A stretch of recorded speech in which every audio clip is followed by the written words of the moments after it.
नमस्कार। आज आप लोगों के सामने मैं एक नया टॉपिक लेकर आया हूँ, इम्पोर्टेंस ऑफ फोटोसिंथेसिस। सबसे पहली बात है कि फोटोसिंथेसिस हम लोग जाने कि ये कैसे होता है, फिर उसमें हम लोग जाने कि हेटेरोट्रॉफिक न्यूट्रिशन के बारे में भी जाने, प्लांट्स में होता है।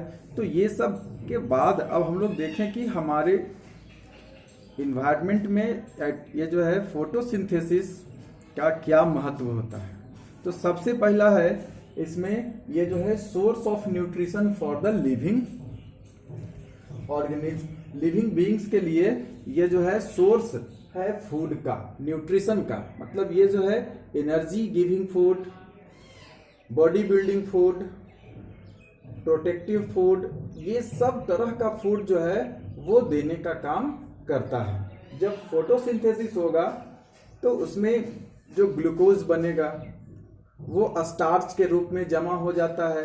और हम लोग जैसे देखें ये है मेज, मक्का का पौधा, या अलग अलग देखें, ये सबों में जो है वो जमा हो गया, इसका जो भोजन है वो जमा हो गया। मतलब ये फोटोसिंथेसिस किया और जो एक्स्ट्रा बचा, देखिए ये ग्रेन्स, तो इसमें जो है अनाज के रूप में ये जमा हो जाएगा, उसमें स्टार्च। इसी तरह से कैरोट है, रेडिश है, और बीटरूट है, टर्निप है। तो ये सब में अलग अलग, देखिए यहाँ ओनियन दिखाया गया है, फिर कोलोकेसिया दिखाया गया है, जिंजर दिखाया गया है। तो ये सबों में ये जो है ये अपना भोजन बनाएगा और वो स्टोर करके रखता है, स्टोर करके रखेगा, और ये सब से हम लोग यूज करते हैं इसका जो है। फिर इसी तरह से प्लांट्स भी जो है वो हमें ये सब चीज देने का काम करेगा। और बहुत सा देखेंगे इंसेक्ट भी, जैसे यहाँ बटरफ्लाई है, वो प्लांट्स का नेक्टर लेने का काम करता है। मतलब कि इसमें जो फ्लावर है इस पर छोटा छोटा ड्रॉप्स होगा, इसमें नेक्टर मतलब वो जो है स्वीट जेली होगा, ये इसको यहाँ पर सक करने का काम करेगा। हनी बीज, ये सब इस पर डिपेंड है। इसी तरह से हम लोग और भी बहुत सा जो है प्लांट प्रोडक्ट का यूज करते हैं। और इसके अलावा एनिमल्स भी हर्बीवोर्स है, तो वो डायरेक्टली इन सबों पर डिपेंड रहेगा। मतलब वो घास खाएगा, या और भी बहुत सा इंसेक्ट है जो प्लांट्स को खाता है। और वो जो है फिर जैसे यहाँ पर देख रहे हैं फ्रॉग, तो ये फ्रॉग क्या करेगा, ये घास नहीं खाएगा, लेकिन जो घास खाने वाला मतलब कि हर्बीवोर्स इंसेक्ट हैं उनको ये खाएगा, और फिर इसको भी कुछ खाने वाला मिल जाएगा। मतलब कि हर्बीवोर्स, फिर उसके बाद कार्निवोर्स आएंगे, कुछ ओमनिवोर्स भी हैं। तो इस तरह से करके एक फूड चेन बन जाएगा, और ये प्लांट्स जो है वो हो जाएगा कंज्यूमर, ये जो है ये प्रोड्यूसर है। प्लांट्स जो है वो भोजन बनाने का काम करता है। और ये कहाँ से मिलेगा इसको, ये मिलेगा सनलाइट से इसको। मतलब अल्टीमेट सोर्स ऑफ एनर्जी ये है सन, और इससे ये जो है अपना फोटोसिंथेसिस करेगा। अब फोटोसिंथेसिस मतलब इसका सनलाइट का यूज करके ये प्लांट्स फोटोसिंथेसिस करेगा। इधर देखिए कार्बन डाइऑक्साइड हम लोग जो छोड़ते हैं वो यूज होता है प्लांट्स द्वारा, और वो बदले में हमें ऑक्सीजन दे देता है फोटोसिंथेसिस के समय ही। तो ये और इस तरह से करके हम लोग देख सकते हैं कि ये जो है इसमें फूड, जैसे इसमें प्लांट्स में अलग अलग टाइप्स का फ्रूट्स है, ड्राई नट्स हम लोग बहुत सा यूज करते हैं। और प्लांट्स को जो है हम लोग उसके बदले में क्या देते हैं, कार्बन डाइऑक्साइड देते हैं। तो इस तरह से करके, और ये जो है हमें अलग अलग तरह से ये जो है न्यूट्रिशन देने का काम करता है। साथ साथ जितने भी यहाँ पर रहने वाले जीव हैं, मतलब हेटेरोट्रॉफ्स हैं, वो सभी डिपेंड्स होते हैं डायरेक्टली और इनडायरेक्टली इन प्लांट्स पर ही। मतलब कि वो प्रोड्यूसर है, प्लांट्स प्रोड्यूसर, और हेटेरोट्रॉफिक ऑर्गेनिज्म जितने भी हैं वो सब कंज्यूमर हैं। और चाहे तो डायरेक्टली या इनडायरेक्टली, जैसे डियर जो है वो डायरेक्टली डिपेंड है इस पर, वो घास खाएगा, प्लांट्स पर डिपेंड रहेगा, घास खाएगा। और वो जो है फिर उसको खाने वाला कौन है, बड़े बड़े कार्निवोर्स, कैट फैमिली वाले कार्निवोर्स, टाइगर, लायंस, चीता, ये सब जो है लियोपार्ड, वो उसको खाएगा। और इस तरह से करके ये जो है न्यूट्रिशन का काम ये जो है वो सब मिलकर करेगा। हम लोग नारियल जो है वो डाव या जो भी कहें हम लोग यूज करते हैं इसका, फिर सूखा हुआ नारियल उसका फिर हम लोग यूज करते हैं ऑयल भी, अलग अलग तरह से इसका जो है ये यूज होगा, तो ये भी न्यूट्रिशन देने का काम करेगा। इसके अलावा और भी बहुत सा प्लांट प्रोडक्ट है जो हम लोग यूज करते हैं। अब हम लोग देखें ये जो है maintaining balance between oxygen and carbon dioxide in nature, ये जो है प्रकृति में ये जो है कार्बन डाइऑक्साइड और ऑक्सीजन का बैलेंस, कार्बन डाइऑक्साइड का परसेंटेज कितना है, ये जो है 0.03% और ऑक्सीजन का कितना है, ये जो है 21%। तो 21% ऑक्सीजन हमें मिलेगा और कार्बन डाइऑक्साइड जो है वो 0.03% है। तो ये इसको मेंटेन करने का काम ये करता है प्लांट्स। हम लोग जानते हैं कि ये जो है जैसे अमेज़न का जो है पूरा बड़ा घना जंगल वो, और इसके अलावा समुद्र में मिलने वाला छोटा छोटा प्लैंक्टन्स, मतलब कि वो हरे हरे छोटे छोटे माइक्रो ऑर्गेनिज्म हैं, वो फोटोसिंथेसिस करता है और उसमें भी वो कार्बन डाइऑक्साइड यूज करेगा जो वाटर में डिसॉल्व रहेगा उसको, और फिर ऑक्सीजन जो है वो रिलीज करेगा। इस तरह से करके, और वो ऑक्सीजन कुछ डिसॉल्व पानी में रह जाएगा और कुछ बाहर निकल जाएगा। इस तरह से करके ये जो है प्लांट्स हमारे लिए बहुत जरूरी है, मतलब कि ये जो है ये सब मिला के लंग्स का काम करेगा। मान के चलिए कि जैसे अमेज़न का जो जंगल है उसे हम लोग कहते हैं lungs of the earth, planet. इस प्लैनेट का जो है वो लंग्स माना जाता है। कुछ दिन पहले वहाँ पर बहुत ज़्यादा जो है वो जंगल में आग लग गया था। वहाँ बहुत मतलब बड़ा एरिया जो है वो धीरे धीरे समाप्त होते चला जा रहा था। बहुत से देश मदद के लिए तैयार हो रहे थे, लेकिन वहाँ के जो है वो नहीं मानने वाले थे। वो चाह रहे थे कि धीरे धीरे समाप्त हो जाए और हम लोग फिर फसल उगाना शुरू कर दें, क्योंकि उनको जंगल से उतना लाभ नहीं मिल रहा था जितना उनको फिर और इंडस्ट्री ये सब लगाने से मिल जाता धीरे धीरे। तो ये जो है हम लोग उसको समाप्त करते जा रहे हैं। इधर भी हम लोग पेड़ ज़्यादा से ज़्यादा जो है लगाने के बजाय उसे काटते चले जा रहे हैं, जिससे समस्या उत्पन्न हो जाएगी। और नहीं तो ये जो है हमारे लिए बहुत ही फायदे का काम करता है, मतलब कि ऑक्सीजन के बिना हम लोग रह नहीं पाएंगे, वो प्रोड्यूस करता है। और ये जो है बहुत ज़्यादा मात्रा में कार्बन डाइऑक्साइड जो है वो एब्जॉर्ब करता है और ऑक्सीजन ये जो है छोड़ता है। तो ये कार्बन डाइऑक्साइड और ऑक्सीजन में बैलेंस बनाने का काम ये करेगा। जैसे हम लोग देख रहे हैं कि यहाँ पर हम लोग या और भी जितने भी एनिमल्स हैं, जितने भी ऑर्गेनिज्म हैं, सब रिस्पायरेशन में क्या करेगा, कार्बन डाइऑक्साइड छोड़ेगा। मतलब मोस्टली ये जो है कार्बन डाइऑक्साइड को ये जो है वो छोड़ेगा और ये एटमॉस्फेयर में इसका मात्रा बढ़ा देगा। यहाँ तक कि हम लोग कंबस्शन करते हैं, कहीं पर फ्यूल जलाते हैं या गाड़ी चलाते हैं, तो वो सब जो है वो कार्बन डाइऑक्साइड रिलीज करता है। वो सब भी जो है कार्बन डाइऑक्साइड का ये जो है यूज कर लेता है प्लांट्स। और ये जो है ड्यूरिंग फोटोसिंथेसिस, कब होगा यूज, ये फोटोसिंथेसिस के समय यूज हो जाएगा।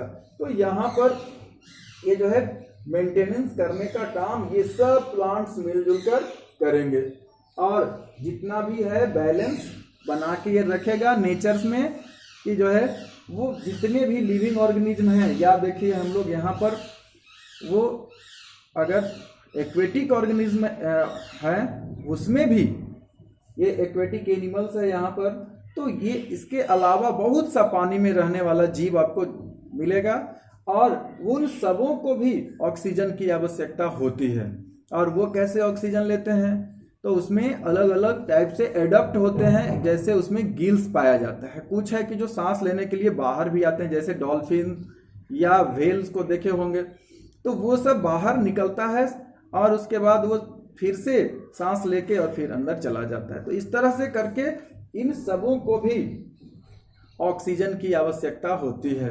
और ये कुछ जो है गिल्स वाले हैं तो उसमें पानी से बाहर निकलने की आवश्यकता नहीं होती है। और ये यहाँ पर भी कार्बन डाइऑक्साइड और ऑक्सीजन का मेंटेनेंस करने का काम करेगा, क्योंकि इसमें भी फाइटोप्लैंक्टन्स होते हैं, छोटे छोटे प्लैंक्टन्स होते हैं, और कुछ बड़ा बड़ा भी इसमें एल्गी जो होगा या और भी एक्वेटिक प्लांट्स इसमें रहेंगे। जैसे समुद्र में रहने वाला बहुत बड़ा, एक दिन में लगभग 1 मीटर लंबा हो जाने वाला जेंट केल्प है, तो ये बहुत लंबा हो जाएगा, एक दिन में 1 मीटर इसकी लंबाई बढ़ती है। तो इस तरह से बहुत सा जो है वो प्लांट आपको मिल जाएंगे जो एक्वेटिक होंगे, और वहाँ भी वो कार्बन डाइऑक्साइड और ऑक्सीजन का बैलेंस बनाए हुए रखते हैं। इस तरह से करके हमें बहुत सा मिल जाएगा। यहाँ पर एग्जाम्पल, जो प्लांट्स जो है वो हमें ऑक्सीजन देगा और हम लोग क्या देते हैं उसको बदले में, कार्बन डाइऑक्साइड देते हैं।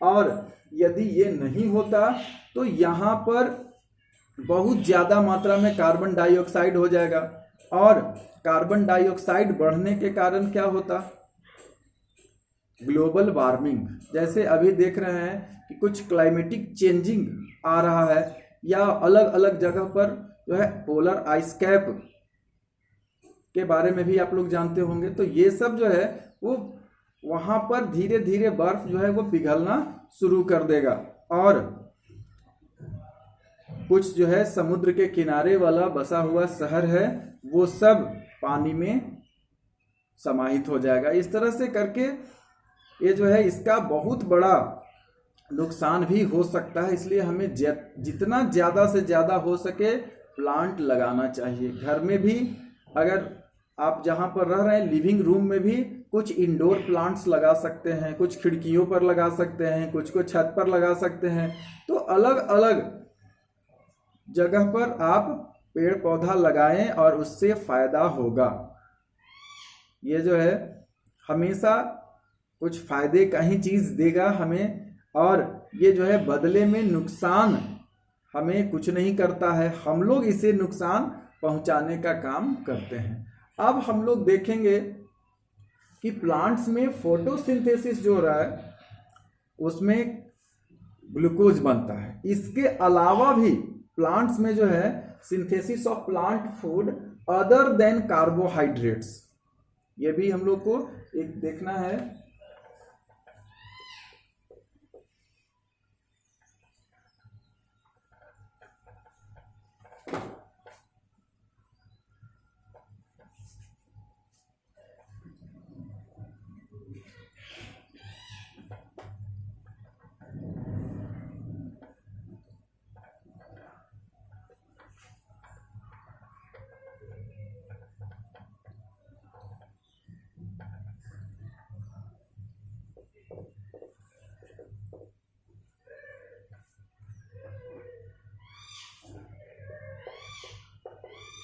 Synthesis of plant food other than carbohydrates।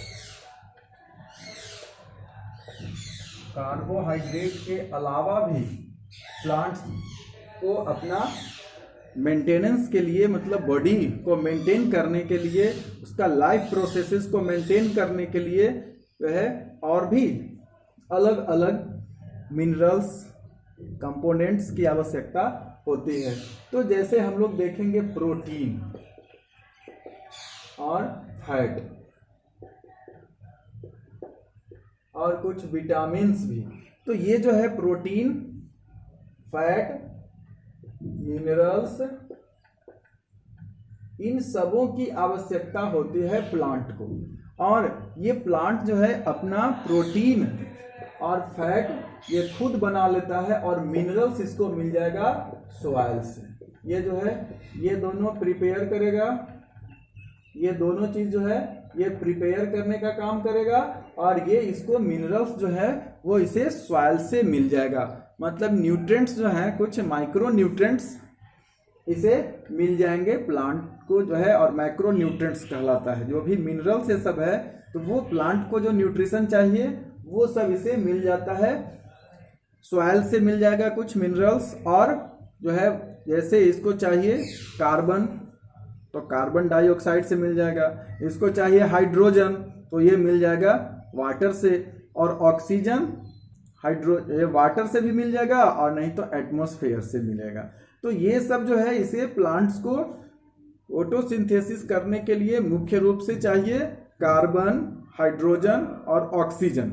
लेकिन इसके अलावा भी जैसे प्रोटीन बनाना है, तो प्रोटीन बनाने के क्रम में इसे नाइट्रोजन की आवश्यकता होती है, और ये नाइट्रोजन कहाँ से मिलेगा?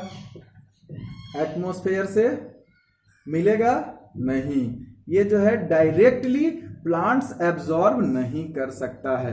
ये जो एटमॉस्फेयर में नाइट्रोजन इतना ज्यादा है, मतलब सबसे अधिक नाइट्रोजन का परसेंटेज सबसे अधिक है, और ये कितना है? नाइट्रोजन जो है वो 78% है, और ये 78% नाइट्रोजन प्लांट्स के लिए कोई काम का नहीं है। ये प्लांट्स जो है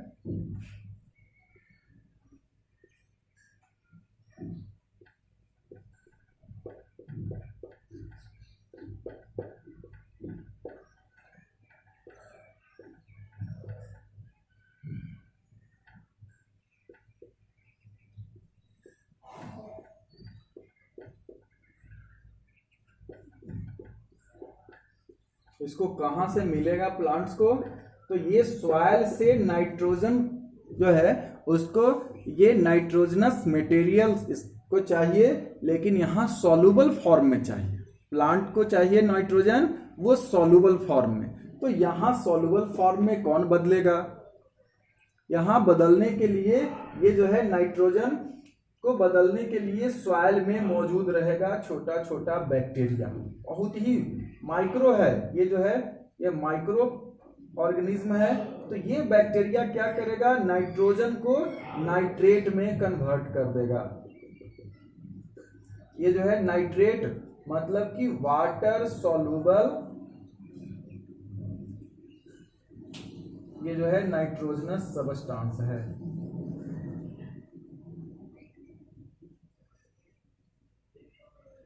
ये बदल देगा इसको नाइट्रोजनस सबस्टांस में नाइट्रेट में बदल देगा, और ये कौन है? एजोटोबैक्टर। इस बैक्टीरिया का नाम है एजोटोबैक्टर। और ये क्या करेगा? ये जो है ये फ्री लिविंग है, और ये मिट्टी में मिलेगा, और ये जो है नाइट्रोजन फिक्सेशन का काम करता है। इसी तरह से इसमें प्लांट्स के रूट में भी यहाँ पर छोटा छोटा नोडुल्स है, तो इस रूट नोडुल्स में भी पाया जाएगा बहुत सा बैक्टीरिया, इसको कहते हैं राइजोबियम। राइजोबियम बैक्टीरिया होगा। यहाँ पर एजोटोबैक्टर बैक्टीरिया है। तो इस तरह से यहाँ पर भी, और ब्लू ग्रीन एल्गी छोटा छोटा होगा, ये ग्रीन कलर का, तो ये जो है एल्गी, ये धान के खेतों में, या और भी जिसको काई कहते हैं हम लोग, जमीन पर जहां पर ज्यादा पानी होगा वहां देखे होंगे फिसलन भरा ग्रीन ग्रीन उग जाता है, तो उसे कहते हैं, वो ऐसा ही रहेगा ब्लू ग्रीन एल्गी। तो ये सब क्या करेगा? ये सब एटमॉस्फेरिक नाइट्रोजन को नाइट्रेट में कन्वर्ट कर देगा, और ये जो नाइट्रेट है ये प्लांट्स इसको आसानी से एब्जॉर्ब कर लेगा। जैसे राइजोबियम बैक्टीरिया है तो लिगुमिनस प्लांट में होगा, मतलब दलहन फसल जितना भी है, जैसे चना, मूंग, मसूर, अरहर, ये सब जो है उसमें मिलेगा। और भी बहुत सा होता है जिसमें ये गांठ पाया जाएगा, रूट नोडुल्स पाया जाएगा, और इसमें बैक्टीरिया रहेगा, और वो सिम्बायोटिक बैक्टीरिया है, मतलब कि वो जो है दोनों साथ में रहेगा, प्लांट्स को कोई नुकसान नहीं पहुंचाएगा, और ये जो है बदले में ये क्या दे देगा, हम पीछे भी बताए हैं, तो ये जो है नाइट्रोजन को कन्वर्ट करके नाइट्रेट में दे देगा। और फिर कुछ ये सब जो है, इसके अलावा भी बहुत सा डिकम्पोजर्स है जो नाइट्रोजनस मटेरियल को कन्वर्ट कर देता है। इसके अलावा भी हम लोग देखेंगे किसान क्या करते हैं, कुछ जो है मैन्यूर और फर्टिलाइजर, मतलब इसमें 3 तरीका है। एक हो गया इसमें कि ये जो है जितना भी बैक्टीरिया ये सब है वो यहाँ पर नाइट्रोजन देने का काम करेगा, मतलब कि नाइट्रोजन फिक्सिंग बैक्टीरिया द्वारा।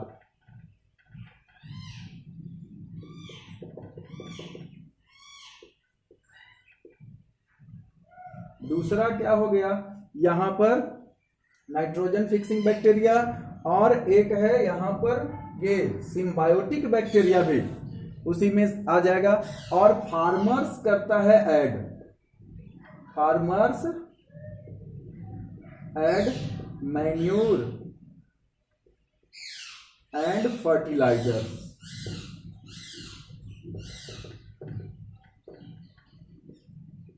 अब यहां पर देखें कि मैन्यूर्स और फर्टिलाइजर है क्या।